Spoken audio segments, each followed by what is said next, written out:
தீர்ப்பில் வந்து யாரும் பேசக்கூடாது அப்படிங்கிற மாதிரி அந்த பப்ளிக் ப்ராசிக்யூட்டர் அவங்க சொல்லி, அதனால அந்த நீதிமன்ற அவமதிப்புன்னு சொன்னாங்க. பட் நாங்கள் நீதிமன்ற தீர்ப்புகள் எதுவுமே போக விரும்பலை. என்னன்னா, எல்லாருடைய மனதிலையும் உங்களுக்கு அந்த அந்த கேள்வி உங்கள் மனசுலையும் இருக்கு, யார் அந்த சாருங்கிறது உங்களுடைய ஒவ்வொருவருடைய மனதில், தமிழ்நாட்டில் வாழ்கிற எல்லா பெண்களுடைய மனதிலையும் அந்த சார் யாருங்கிறது இருக்கு. ஆனால் அதன் குற்றப்பத்திரிகையில் காவல்துறை சரியாக விசாரிக்கலை.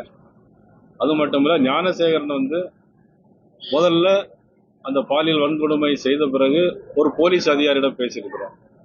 அந்த போலீஸ் அதிகாரி யாருங்கிறது முதல்ல தெரியல. அதுக்கு பிறகு 24ஆம் தேதி என்னன்னா வழக்கிலிருந்து வெளியே வந்திருக்கிறாரு. அதுக்கு பிறகு தான் எஃப்ஐஆர் போட்டு திருப்பி ஞானசேகரனை வழக்கில் விசாரிக்கிறாங்க. ஆக இந்த மாதிரி ஒரு சூழ்நிலையில, ஒரு குழப்பமான ஒரு நிலைமையில தமிழக மக்கள் வந்து ஒரு தெளிவு இல்லாமல் இருக்கிறாங்க. இது தெளிவுபடுத்த வேண்டியது நம்ம தமிழகத்துடைய முதலமைச்சர் அவர்கள் தெளிவுபடுத்தணும். அல்லது அதில் வந்து காவல்துறை குற்றப்பத்திரிகை தாக்கல் செய்யும் போது, சார்ஜ் ஷீட் போடும்போது சரியாக விசாரிக்கவில்லை என்பது போல பல குற்றச்சாட்டுகள் அதில் இருக்கிறது.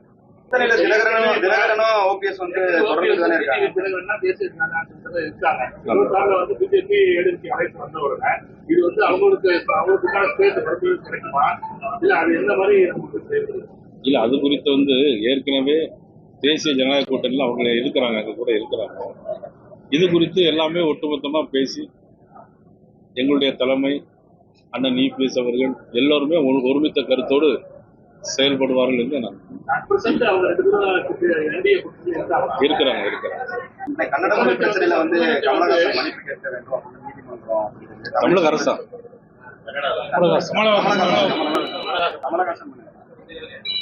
அதாவது ஒவ்வொருவருக்கும் அவருடைய தாய்மொழி ரொம்ப பெரியது.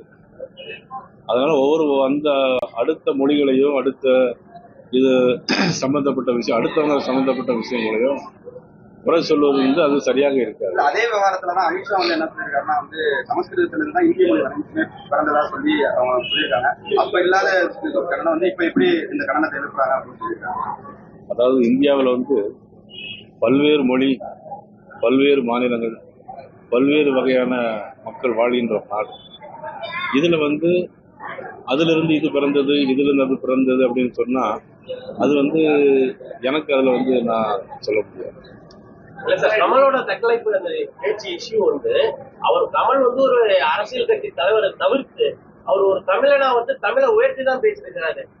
கர்நாடகாவில வந்து ஆளும் காங்கிரஸ் அரசும் எதிர்க்குது, எதிர்கட்சியான பிஜேபி எதிர்க்குது, எல்லாம் ஒற்றுமையா இருக்கும்போது ஒரு தமிழரா தமிழை உயர்த்தி பேசுற கமலுக்கு ஒரு அரசியல் கட்சியா பிஜேபியை ஆதரவு கொடுக்கலாம். தமிழை உயர்த்தி பேசினால் ஐநார் நாயகன் மட்டுமல்ல, எல்லா அரசியல் கட்சியும் நிச்சயமாக கமலஹாசனுக்கு ஆதரவு கொடுப்பார்கள். ஆனா அடுத்த மொழியோடு சம்பந்தப்பட்டு பேசும்போது அது சரியாக இருக்காது. அது எப்படி சரியாக இருக்க முடியும், நீங்களே சொல்லுங்க. அது அவருடைய விளக்கம். அதை மற்றவங்க ஏத்துக்கணும்.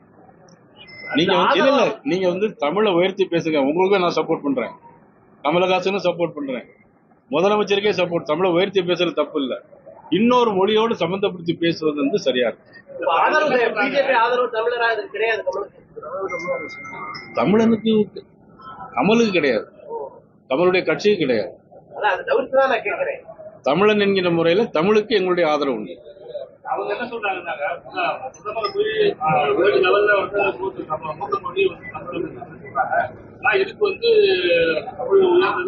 வந்து பிஜேபியே வந்து அவங்க சப்போர்ட் பண்றாங்க.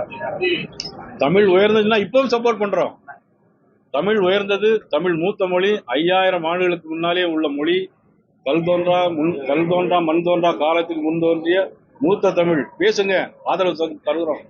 பிளே ஸ்டோர் மற்றும் ஆப் ஸ்டோரில் இருந்து பாலிமர் செயலியை QR கோடு மூலம் பதிவிறக்கம் செய்யுங்கள். செய்திகளை உடனுக்குடன் பெறுங்கள்.